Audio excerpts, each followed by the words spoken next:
take you to a question and answer session that's happening right now with ERCOT regarding the power outage. Let's listen in. Are there any regulations requiring plant operators to winterize their plants? And what has ERCOT done in terms of winter weatherization? Sure. The going in back in 2011, we had a large number of outages of generators back in a cold spell that happened in February of 2011. And after that event, there were lots of investigations kind of on to try to come up with what went wrong, what happened to these generators that caused them to go offline. And the generators shared information with each other on kind of what were those things and developed a set of best practices, not only for the generators here in ERCOT, but nationally. And so that set of best practices has been shared with all generators. The North American Electric Reliability Corporation, which is the standard setting body for kind of reliability associated with the electric power industry, they adopted a lot of these rules these best practices into a guideline for generators. And so generators are use that to then produce weatherization plans that are filed, the ones here in ERCOT at least, are filed with Public Utility Commission.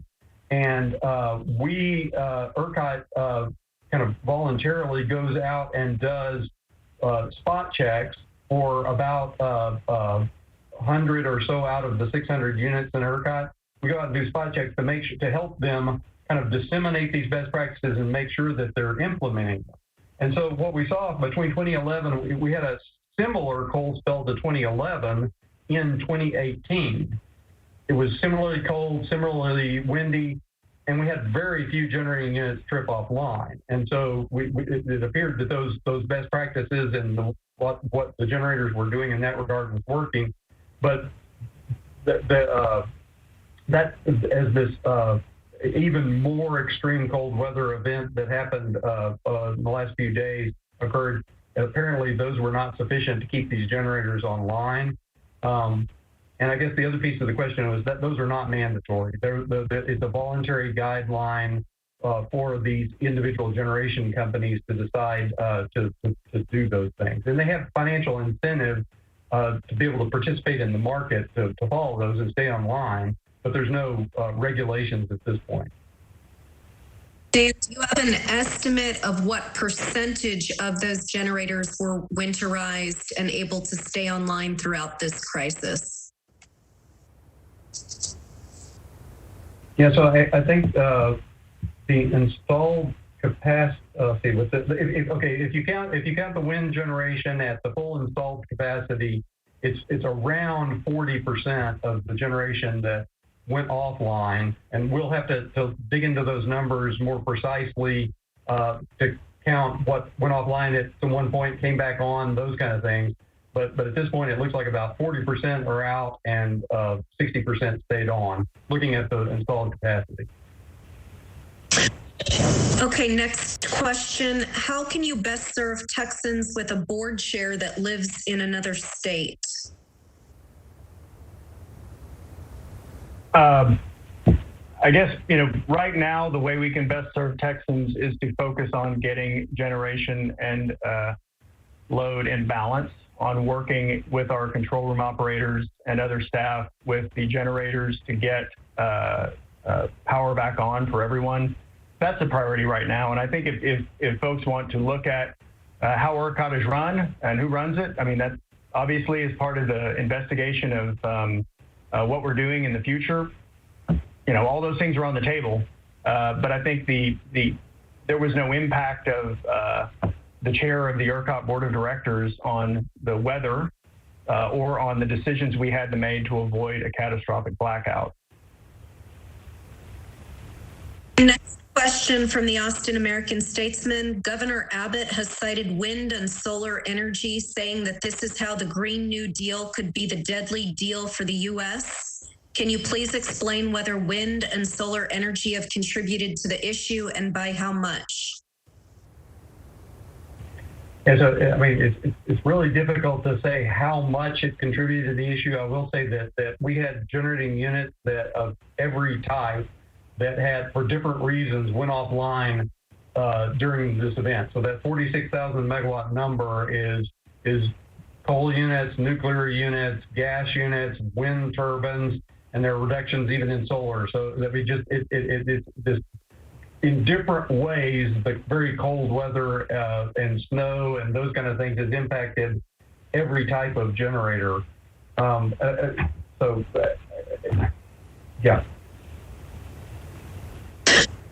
Okay, so we're getting questions again for some repeated statistics. What out of what is off, what is thermal, and what is renewables? Repeat those again. We currently have 46,000 megawatts of forced generation out on the system. 185 generating units that have tripped, and some of those have tripped more than once. Out of that 46,000, 28,000 megawatts of that is thermal, and 18,000 megawatts of that is renewable. And part two of that question, Dan, is if you could give some examples of what is causing these units to be forced out.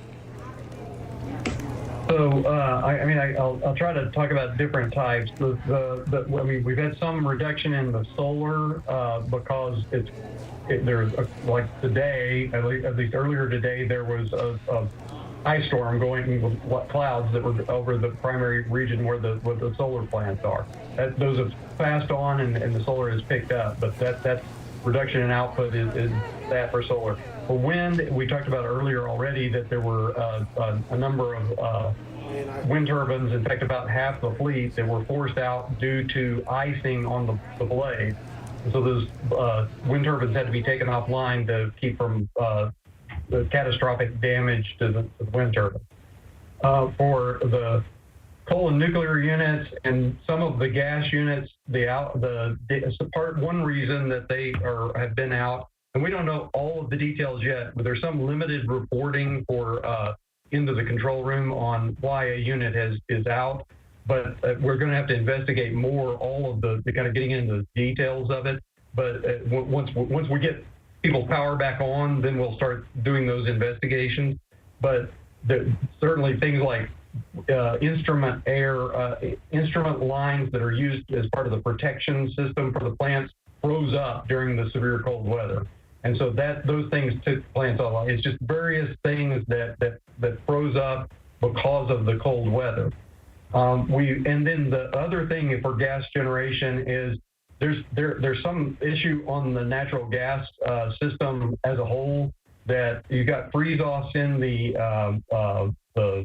wellheads, so they're cold and so that you're not getting gas out of the ground into the pipeline system, that then to have enough gas to then compress to be used for electric generation and heating people's homes and those kind of things. And so there's kind of an issue there as well. And so it's a variety of things that go back to the kind of phenomenal level of cold that we saw this week and the way it's being sustained.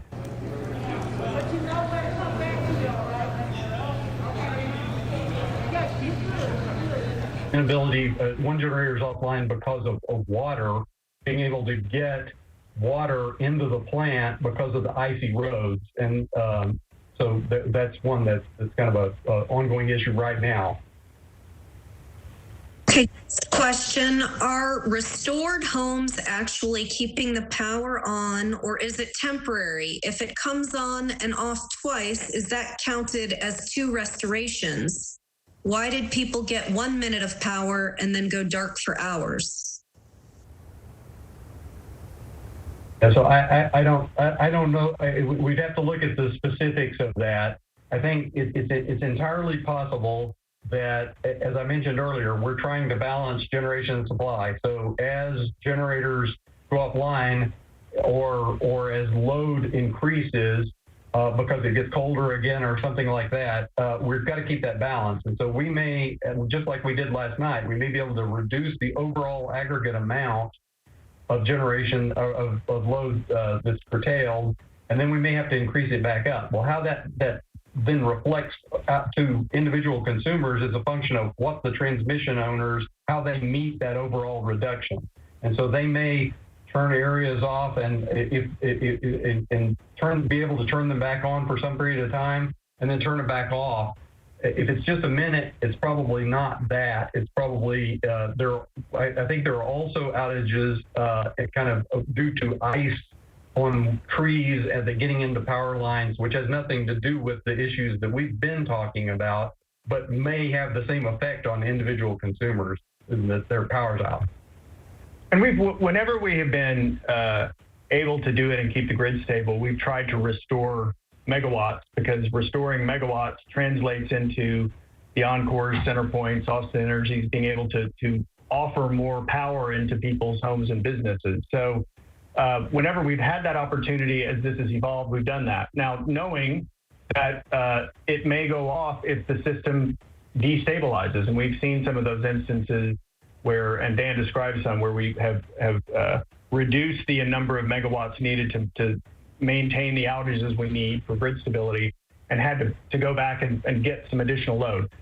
It really is impossible for us to know how that translates into individual homes. But as Dan says, with the transmission utilities who manage the outage plans are really working hard to allow that restoration, and even if someone isn't permanently on, to get some heat in their home, to get some relief from such a long period of outages, and that's what we've been trying to do. And I think there's our counting is going to be counting those megawatts we need to or those megawatts that need to be on outage to maintain system stability. So I don't really think there's a double counting, which I kind of heard in the question. We're now at 13,000. Hopefully we're going to go all the way down to zero. But that it's not like we're saying we've done one of them twice, if that hopefully makes sense. Okay, next question from NBC in Dallas. In September, your seasonal weather assessment said, at this time, our assessments show there will be adequate generation for winter. How do you respond to that now? Yeah, so the seasonal assessment of resource adequacy looks at what our forecasted peak demand based on kind of a 50-50 weather it would be. And then it looks at the expected amount of generating units that would be available during a cold event, like a typical cold event during the winter, and how much wind generation would be blowing during that cold winter event. And so it has that kind of thing. It also has other scenarios of what if we had 2011. We mentioned earlier that 2011 was kind of our most severe winter in terms of how cold it got and whatever in kind of history, recent history at least. And so we look at what would the demand be for that 2011 type weather based on, like, including economic growth and those kind of things that have happened since then. And then it also looks at what are kind of the 95th percentile of all the outages that have occurred typically that would, well, it's not typical, it's the 95th percentile of the outages that occur during a winter peak type condition. And what if there was much less wind on the system? And so it looks at different scenarios. That's the basis of that assessment. What we've done some comparison, preliminary comparison up front, and if you look at the load, if we had weather like 2011 this year, and so there was kind of that extreme load case, the amount of load that we saw on Sunday night before we instituted the rotating outages was several thousand megawatts higher than that 2011 type weather. Even in taking into account load growth, economic growth that's happened since 2011. And so we're well beyond that of anything that was in the conditions on the system due to this kind of extreme cold weather event are well beyond even our 2011 type of case of note for extreme conditions. Okay, you keep saying that you're working around the clock with generators. Can you explain what that looks like? In the control room in particular, generators are in constant communication with the ERCOT operators because as they come onto the system or come off the system, they have to let us know. And they're obligated to let us know if they're generating on the ERCOT system. So our operators are speaking to representatives of generation all day, all night. It's a 24/7 shift, and getting updates from them on the issues they're having, particularly those who are still off the system. Like, for example, Dan mentioned, one generator told us, I guess, this morning or last night about this issue with transporting water that's needed to run the plant and the difficulty they were having, transportation issue. And we're also outside the control room talking to representatives of generation who are running into various issues that, if we can help them with, or if the State Operations Center can help them with, we're trying to facilitate whatever help they need to do the things they need to do to get their generation units back on the system. So it's different communications paths, but the most direct one is with our operators, which goes on every day, all year long.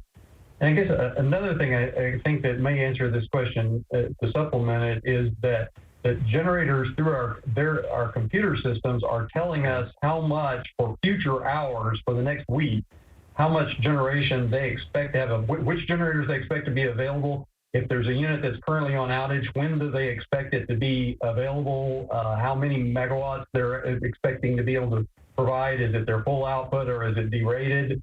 All of that kind of information, they're providing that into our computer systems all the time and keeping it up, and they're required to keep it updated. And so that's another way that they're providing information to us and coordinating with us. But part of the problem there, though, is that that's their expectation based on what they know, and they don't necessarily know how quickly they're going to be able to get back. It's their best guess estimate, but there is some uncertainty even in their minds is what they're telling us. Okay, next question from ABC 13 in Houston. The decision Monday at 1 a.m. may have been the right one, but what about decisions that should have been made months or years earlier? Why hasn't ERCOT mandated more winterization that would have prevented this?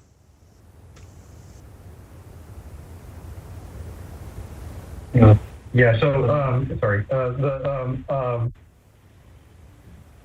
I guess the role of ERCOT is not necessarily to mandate those kind of things. There was some discussion about that back when, and there's been discussion since then because other regions of the country have had a similar issue, and the North American Electric Reliability Corporation, the standard-setting body for the electric utility industry, that is regulated by the Federal Energy Regulatory Commission, is looking at winterization standards. They've been looking at them. There's drafts out there right now. They incorporate in many of the things that are incorporated into the best practices generators are already doing.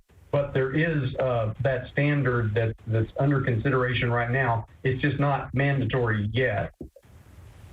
Yeah, we take the acts of regulatory agencies like the NERC, as Dan's saying, to implement enforceable standards. So that's where I think we'll see that. Okay, can you explain again why why the rotating outages were not able to be shared equally? When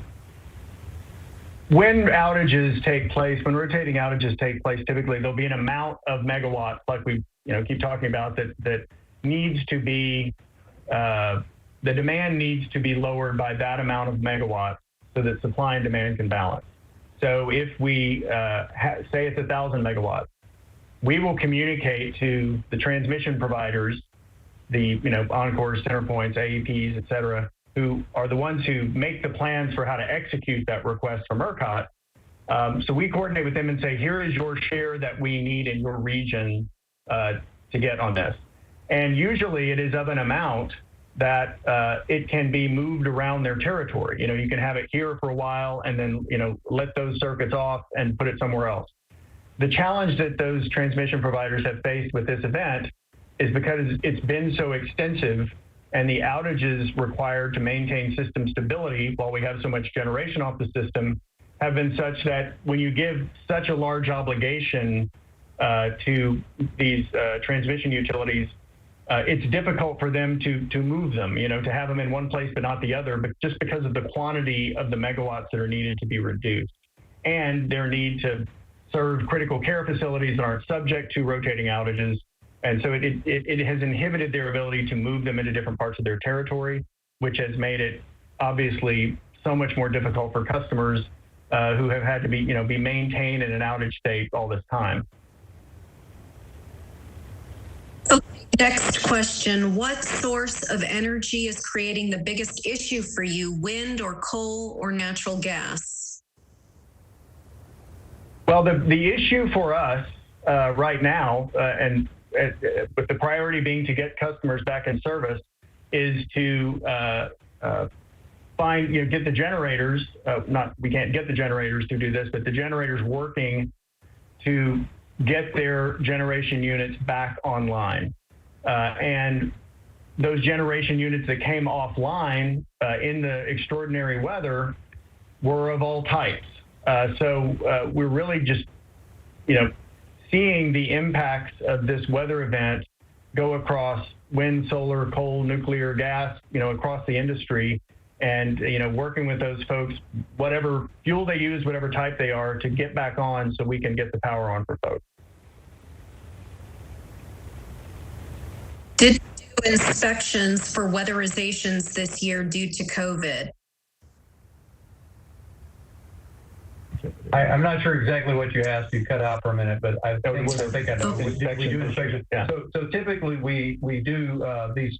They're not really inspections. They're more spot checks to help the generators make sure that they're actually following these winterization plans that they're supposed to file, making sure that they really are doing the best practices. We typically do about 100 units a year out of the 600 or so. This year we did those rather than going on site. We did them, but we did 94 of them, and we did them virtually. And we're able to walk through kind of making sure that people were doing what they needed to do that way. So that was how we implemented it this year. Okay, prior to this winter weather event, exactly how many megawatts were on outage in comparison to the 46,000 that has been forced off? I'm sorry, I don't have the answer to that one in front of me. We can get it to you. Yeah. It wasn't a number anywhere approaching 46,000, because a lot of generation that might have been on a voluntary outage came back to serve because they saw that we were going to have this enormous demand, and there were units that said, well, I'm going to postpone my maintenance. I'm going to come back and do this instead. So we really didn't see a very large number going into this week of planned outages as opposed to forced outages. But we can look that up, and Leslie can transmit it.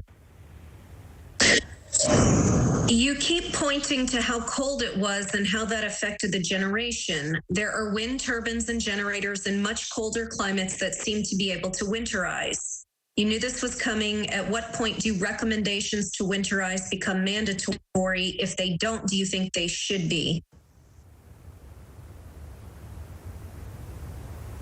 So once again,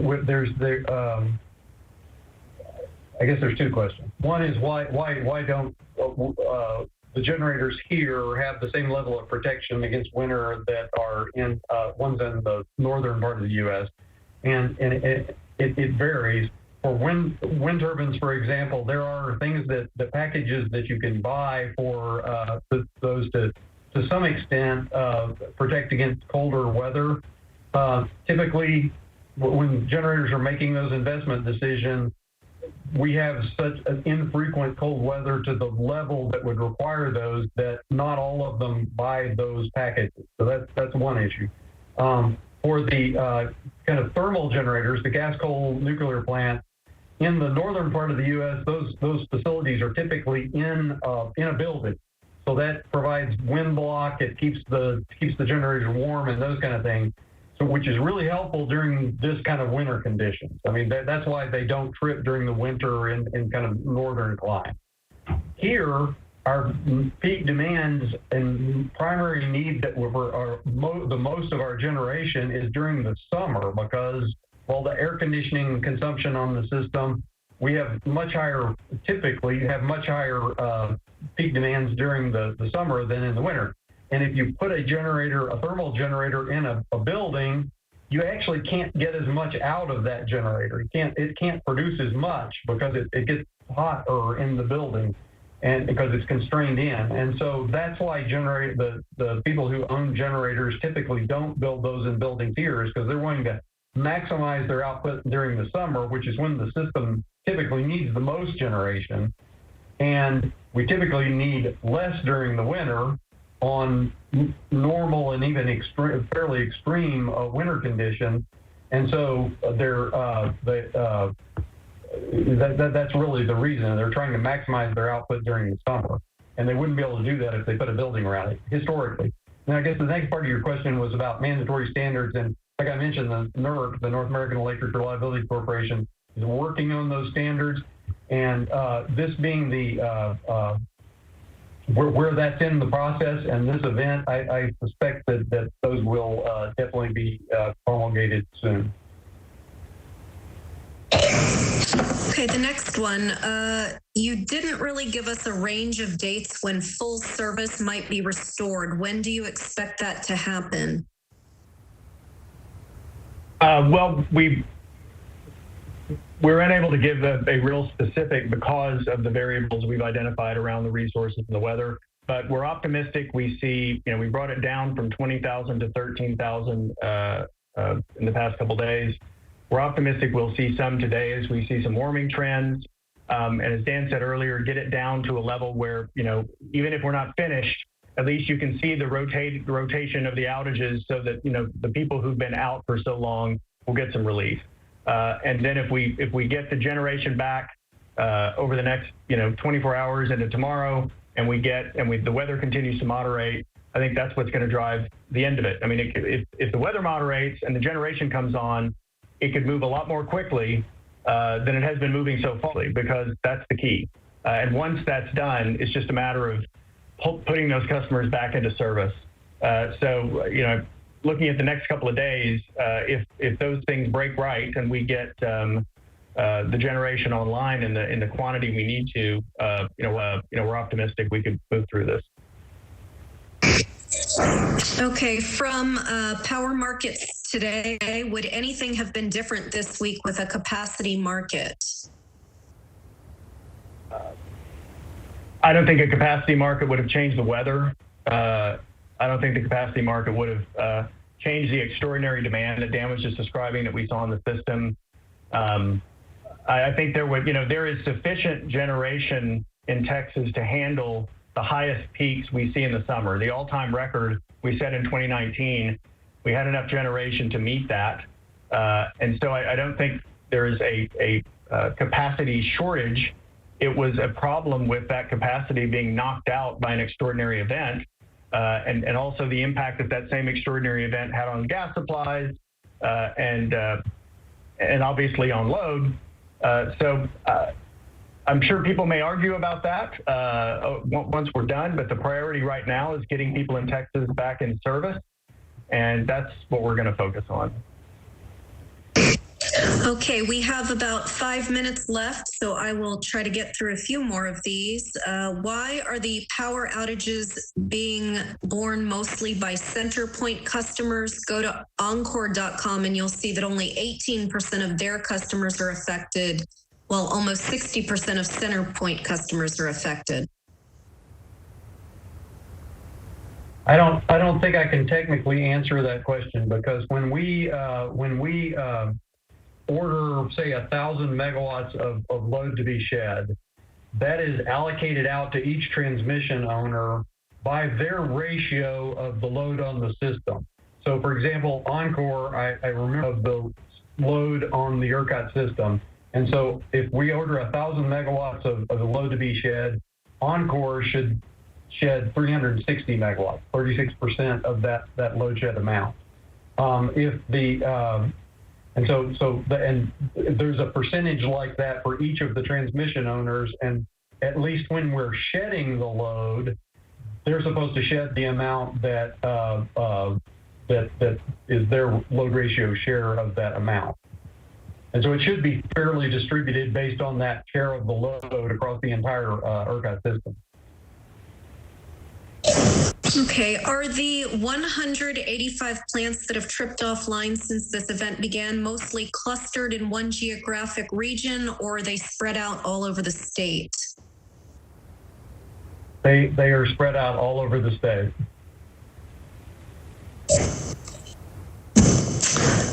Okay, seeing a lot of repetitive questions, so let's see. A consultant report last month said ERCOT is the only North American system without an adequate reliability standard or reserve margin requirement. Why not? Seems like we needed more reserves. Today, what we have to do is get people's power back on. I think that debates about electric policy and energy policy are going to come very soon as this issue is dissected and discussed and analyzed, so we can avoid something like this again. But I'm not familiar with the report, and it's really today what we're here to do is get the power up and let people know what's going on with this emergency. Okay, I think, Bill, I'll give you this as our final question. The governor has lost confidence in your leadership. People across the state have lost confidence in ERCOT. Why should we trust you to lead us out of this crisis? The people who folks in Texas really need to trust to lead us out of this crisis are those operators who are working on 24/7 shifts to make decisions that will keep the system safe. That's their fundamental job. That's what we're trying to encourage them to do, and to keep their heads down and focused on the task at hand. And the blame can be assessed very soon. Blame will surely be assessed, but this team that has been protecting the grid from a worse, even though this one has been so bad, a much worse situation, are really the key people who will lead us out and who have saved us from those sorts of very bad blackout situations in the past. So that's where my confidence is, and I'm sure we'll work out the rest once we get the power back on. Okay. Thank you, Bill. I want to thank everyone for joining us today. We're trying to provide as much information as quickly as possible, and we'll continue to provide more updates throughout the day. It is possible we will host another